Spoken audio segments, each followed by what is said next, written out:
स्वराज मराठीमध्ये आपलं स्वागत आहे। सर्वसामान्यांचा आवाज, निर्भीड, बेधडक, स्वराज मराठी। पाहूया स्वराज्य मराठी टॉप 10 हेडलाईन्स।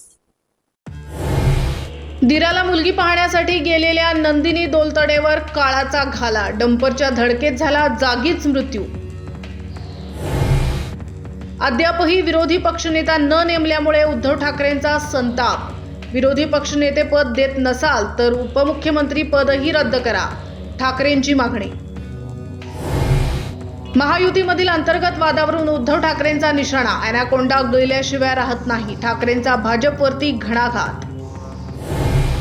शिवसेना आणि भाजपामध्ये रंगलेल्या शीतयुद्धानंतर उपमुख्यमंत्री एकनाथ शिंदे आणि रवींद्र चव्हाण एकाच मंचावर येण्याची शक्यता, कल्याण डोंबिवली महानगरपालिकेच्या कार्यक्रमामध्ये दोघेही एकत्र येणार असल्याची माहिती। नाशिकमधलं तपोवन वाचवण्यासाठी मनसेची चित्रपट सेना मैदानात, अमेय खोपकरांच्या नेतृत्वात संतोष जुवेकर, चिन्मय उदगीरकर, अनिता दाते आणि सायली संजीव सहभागी। मुंबईच्या चुनाभट्टीजवळ भीमसैनिकांच्या रास्ता रोकोनंतर अखेर रिक्षा सोडल्या, सायन मार्गावरून रिक्षा घेऊन जाण्याच्या मागणीसाठी आक्रमक झालेल्या आंबेडकर अनुयायी आणि पोलिसांमध्ये बाचाबाची।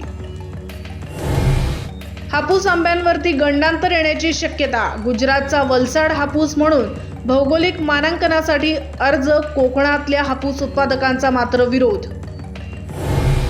महाराष्ट्रामध्ये राहणाऱ्या प्रत्येकाला मराठी भाषा बोलता येणं गरजेचं, माझा कट्ट्यावरती अभिनेते सुनील शेट्टी यांचं रोखठोक मत। विशाखापट्टणमच्या वन डे मध्ये भारताने दक्षिण आफ्रिकेला 170 धावांमध्ये रोखलं, डिकॉकच्या शतकानंतर भारतीय माऱ्याची धावसंख्येला वेसण, कुलदीप प्रसिद्ध कृष्णाचा प्रभावी मारा। इचलकरंजीच्या तरुणाचे अपहरण करून निर्घृण खून, कागल तालुक्यातील अंजनी येथे देवचंद कॉलेज जवळील ओढ्यात मृतदेह, 3 जण पोलिसांच्या ताब्यात। आता इथेच वेळ झाली थांबण्याची। भेटू पुढील अपडेट सोबत। चॅनलला लाईक करा, शेअर करा आणि सबस्क्राईब करा।